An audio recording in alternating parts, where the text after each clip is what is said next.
This weekend is the release of Uprising, Flesh and Blood's 7th set. That's right, number 7, if you can believe it. In fact, depending on when you're watching, this may have already become street legal in some parts of the world. And sure, the US release may be a week away, but Uprising is here, baby. And as we start ripping packs over this next week, there's going to be plenty of cold shinies and hot double-sideds. And while we, of course, want as many of those as possible in our packs, we also want to get the cards that we want to play with. So today I'm here with my top 5 cards that players want to see from their Uprising packs.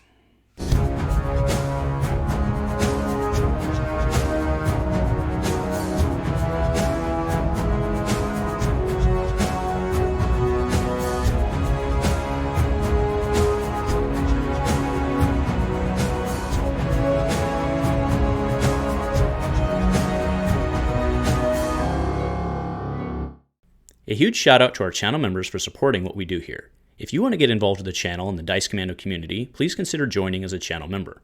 Remember, these videos are only possible with your support. You can show that support with a like, a subscribe, and by leaving us a comment and sharing your feedback. Community first, and go Commando. Hey there, Flesh and Blood folks. Welcome back to Dice Commando and Go Again, a fabulous cast. Andrew with you here, as always. Thanks for tuning in. That's right, it is Uprising release weekend, kind of. For the rest of the world, not the US, but assuming that they have the product, I heard the UK couldn't get it either. So either way, it's release week-ish, kind of. But it's here, man, right? And super excited. I'm ready to rip packs. We have 4 cases that the Dice Commando team guys have all gone in. We're splitting stuff. I'm gonna have a lot of packs to rip and cards to get into people's hands, but it's, man, super excited. So we are sponsored here by our friends over at FabDB. You guys know them. You guys love them. They're a huge and great resource that I'm sure you guys have been using, doing all of your Uprising 3 crafting for whatever gold fishing or whatever you may be doing, trying it out on the felt tables. Great, making those crazy fight combos or whatever else it may be. So when you're over there, make sure to consider upgrading your account to unlock all the great features that they have to offer over there. And huge thank you to our friends over at FabDB for doing what you do for here and for the community.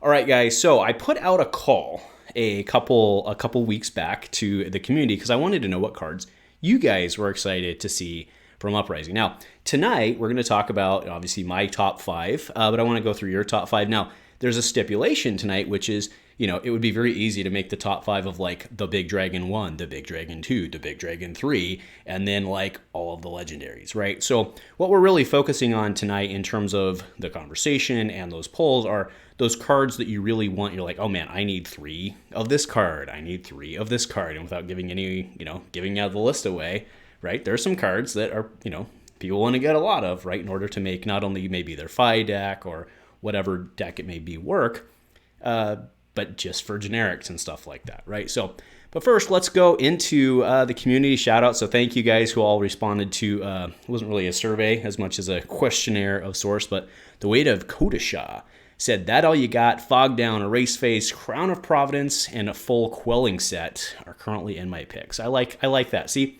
he's after it, right? A full quelling set. He wants something that looks nice, that's functional. Great answer. Jean-Francois Wathier, that all you got, Erase Face and Rewind. Oh, Rewind, that's a good call, yeah. Josh Klomp says Double Strike and Vipox for Benji. That's right. Oates and I have been talking Benji as well. I like it. Shamir Sami says, I can say with near certainty that Icelander's most in-demand common will be Aether Icebane. I like where he's at. Adam, you wrote me a book, so we're just going to read the top. Erase Face. I know that's the one you want, man. Thank you. All sorts of stuff. And that's right. Boost is coming back. Dan Belotti says, that's all you got. And Erase Face, he already has his Crown of Providence, so not in high demand for him. Mason Brantley says, Channel the Bleak Expanse and City's Chill and Frost Hex. Are you there for me? I know somebody wants to play Fi. Just kidding. He's on Icelander. Damon says, I want to try all the new ice stuff in Lexi. Of course you do, my man. Dean says, I want 3 of Erase Face. Safe bet there. And Sonny Swanson says, all the Ice Wizard stuff and ice stuff for Oldhim. So, yeah, everybody, you can kind of see there's a trend there on certain cards. So that's the community. Thank you guys for responding. I love interacting with you guys. Stuff like this is really fun. And then one last shout out. Yellow Pitch says, fancy hat or bust. I'm assuming he means the Crown of Providence.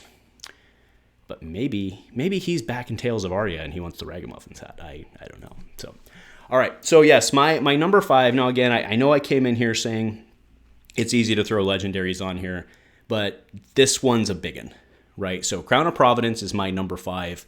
Again, I know I'm opening the door by cheating, but that's why it's number 5, right? But this one is, a lot of people are going to be after this one, right? It doesn't matter whether it's cold foil for you, you're going to be cold foil, rainbow foil, whatever it may be, you're going to be very happy.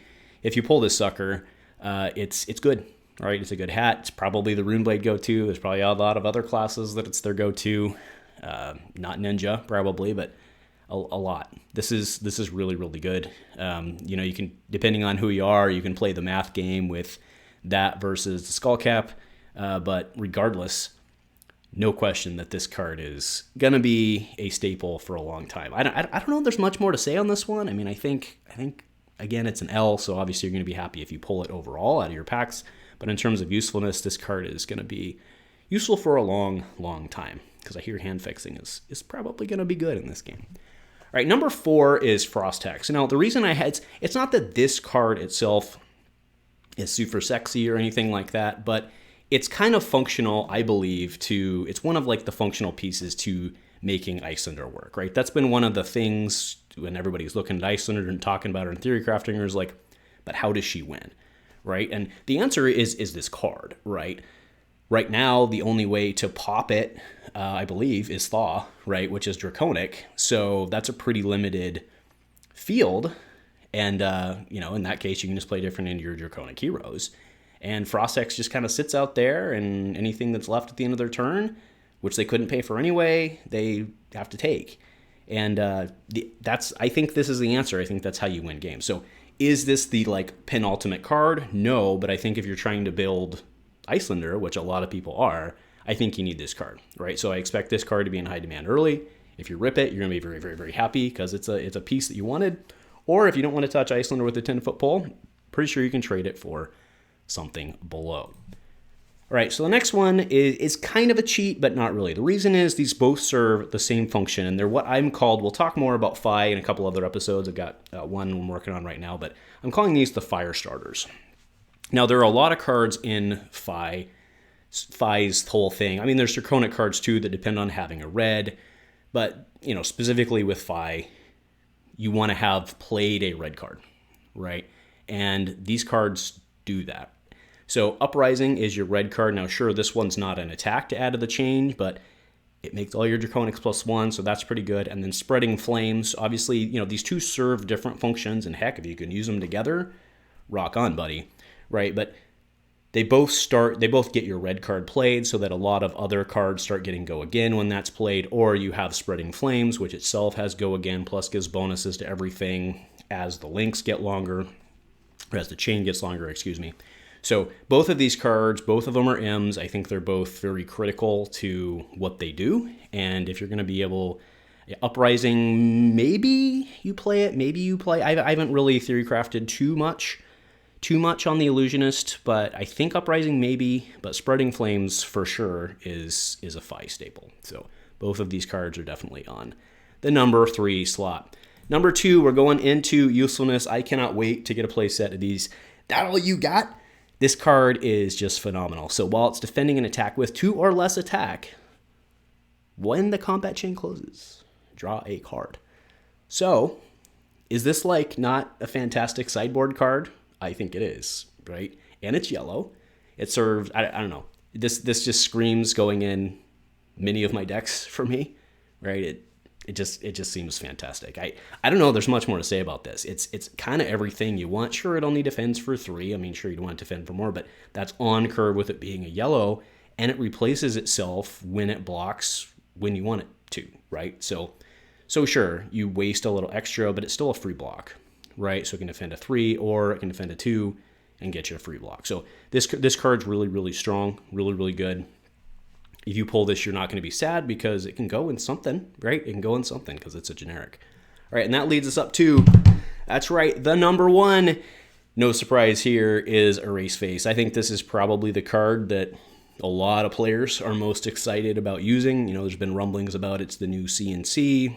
They obviously serve different purposes, but I understand where they're coming from there in terms of, the demand card that it's a 2 for 6 and really can hurt them, right? So it's the whole learn how to block thing again, right? Comes back into play, and it's going to be really exciting to see what this does to the meta, how people can make it be useful, or how people can turn it into usefulness. But I mean, it's really good just on its face. See what I did there? No, so Erase Face absolutely gets my number one. I don't think that's a huge surprise to anybody, but absolutely phenomenal if you can pull one of those. And I did on previous weekend. So yay for me. I'm 1/3 of the way there. So anyway, that is the list tonight, folks. I want to thank you for tuning in. Most off, I want to wish you the best of luck with your pulls this week, and I hope that many of the cards over there, plus many other shinies or double-sideds, are coming your way. If for some reason you don't yet know where you're getting your Uprising from, I do want to give a shout out. My friends at Gongai, they still are taking pre-releases, because remember in the US, it's a couple days away now at this point.